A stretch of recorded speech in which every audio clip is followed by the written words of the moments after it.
ব্যবসায় অদৃশ্য হাত বলে কিছু থাকতে পারে না, যে চক্রের কবলে কেবলই ব্যবসায়ীদের স্বার্থ সিদ্ধি হয়, বলছেন বাণিজ্য উপদেষ্টা শেখ বশিরউদ্দিন। মঙ্গলবার রাজধানীতে একটি সেমিনারে তিনি বলেন, গত 15 বছর ধরে দেশের বিভিন্ন প্রতিষ্ঠানের সক্ষমতার ভিত্তি ভেঙে ফেলা হয়েছে। এটা করা হয়েছে সরকারি বেসরকারি সব ক্ষেত্রেই। অন্যদের দমাতে কম দামে পণ্য বিক্রি ঠেকাতে নজরদারির তাগিদও দিয়েছেন তিনি।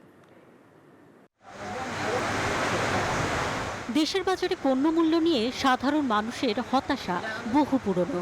মূল্য নিয়ন্ত্রণ নিয়ে সরকারি অভিযানগুলোও লোক দেখানো।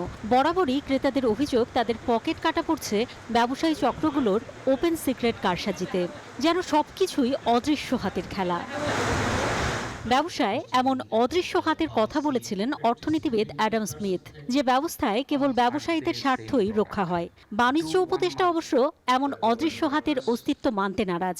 রাজধানীতে একটি সেমিনারে এমন অবস্থান জানালেন তিনি। ইনভিজিবল হ্যান্ড বলে কোনো জিনিস আছে, অ্যাডাম স্মিথ সাহেব বলে গেছেন। আমি জানি না বড় বড় ইকোনমিস্টের সামনে কথা বলা আমার মানায় কিনা, বাট আমি দেখি নাই, আমি কোথাও দেখি নাই। এটা টেক্সট বুকে পড়ানো হয়, অনেক বড় বড় ডিগ্রিধারী যারা পড়েন ওনারা ভালো বলতে পারবেন। আমি আজ পর্যন্ত, even by being an advisor in the ministry of commerce, আমি খুব একটা বুঝতে পারি না।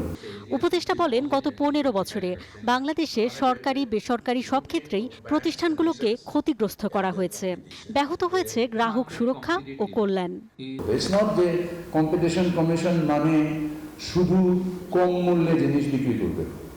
ইনফ্যাক্ট দ্য আদার ওয়ান, যারা কম মূল্যে বিক্রি করছে তাদেরকেও শাস্তি দেওয়া কম্পিটিশন কমিশনের কাজ। বাণিজ্য উপদেষ্টা বলেন, বাজারে সুস্থ প্রতিযোগিতা থাকতে হবে। অন্যকে দমিয়ে রাখতে কেউ যেন ন্যায্য মূল্যের চেয়ে কম দামে পণ্য বিক্রি না করে, সেদিকেও তদারকি দরকার।